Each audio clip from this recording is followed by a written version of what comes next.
Is Mike Norvell done at Florida State? And they got beat again yesterday by Pitt. And this is Florida State's 8th straight conference loss. And it's not a good conference, guys. They are 5-14 over their last 19 games. I saw Corey Clark over at War Chant just put a stat that kind of puts it in perspective in one of his articles. Do you know that Mike Norvell has 6 losing streaks of at least 3 games in his time in Tallahassee? 6! That's half a dozen, according to Stats and Info.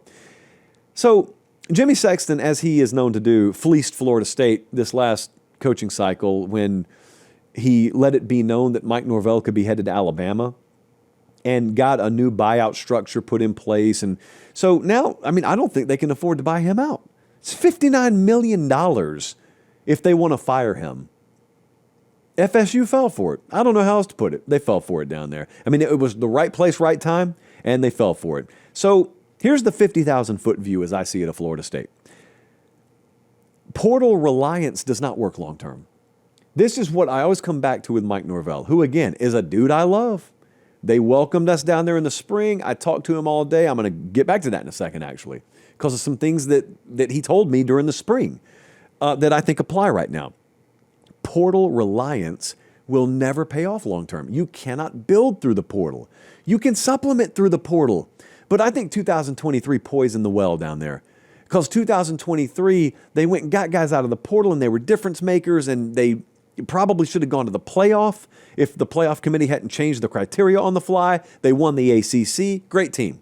Great team. And you probably convinced yourself that we got a new way of doing things. You don't. You've got to recruit. You've got to develop. You've got to have a foundation of your guys. And then if there are some of your guys, and by your guys, I mean people who fit your way of doing things in the portal, go get them. Supplementally, go get them. Don't build through the portal, because then what happens? What happens is you got to keep taking through the portal. So you end up not having something of your own. You're just taking a bunch of someone else's.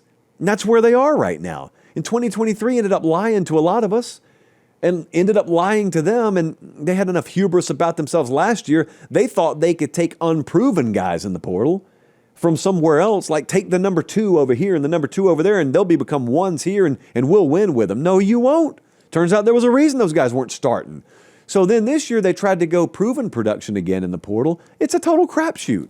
2 new coordinators as well. So they're in a no man's land right now at Florida State because it's another lost season, or they're on the precipice of it being another lost season. What are they, 3-3, Jesse? I think they're a 3-loss team right now. And they got several more losable games. When you're losing like this, every game's a losable game. They've been close games, so we can say that. At least on the scoreboard, the Miami game was close too. But there's another lost season, and here's what bites me so bad if I'm a Florida State fan. Hey, wait just a second. I appreciate you guys watching. Most of you are subscribed. If you're not, please do so. It's free. It helps us keep the show free, and that's how we do college football year-round. All right, back to the video.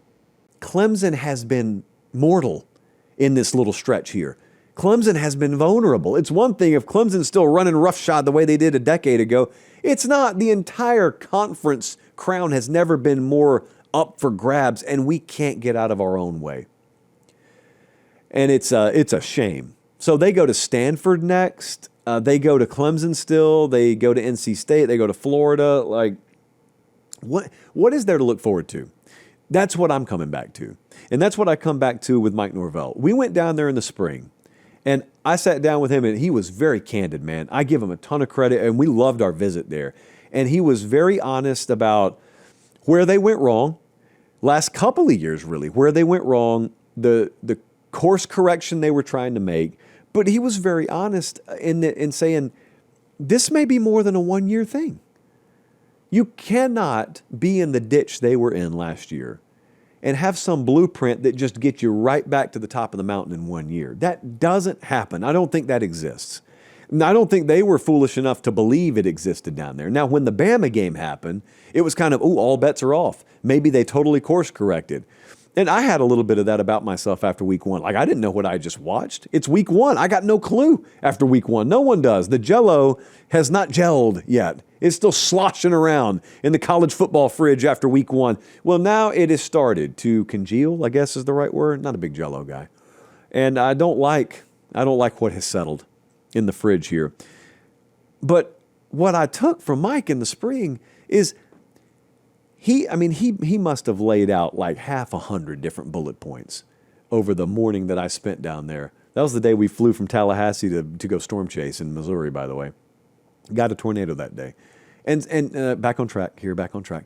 He laid out so many things, and what I walked away from thinking was he fully believes everything he just told me. There was no trying to sell you on anything. There was no trying to convince himself of something. Like, he was very resolute. You could tell there were a lot of sleepless nights that had gone into that, and they had pulled every lever they knew to pull. But it was going to take more than 1 year. So then I think to myself, technically that's acceptable to me. I don't know if it's acceptable to a Florida State fan, but as an outsider, okay, I'm the same way with Lincoln Riley at USC.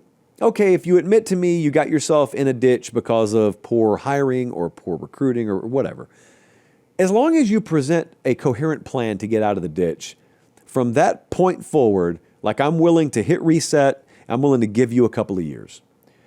The thing I kept coming back to, and the thing I will come back to now, is even if, go back to spring, even if I resolved in my mind to give Mike Norvell and his staff multiple years from that point moving forward to get it right, even if I resolved in my mind to do that, I would have to answer first the question, what are we building towards?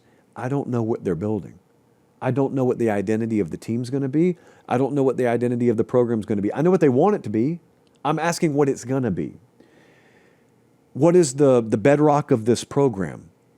Are they going to recruit well enough? Are they going to develop well enough? These are things you're still having to ask about. I don't think that's an unfair take at all, man. I love Mike Norvell, but you got to be real. I don't think that's an unfair take.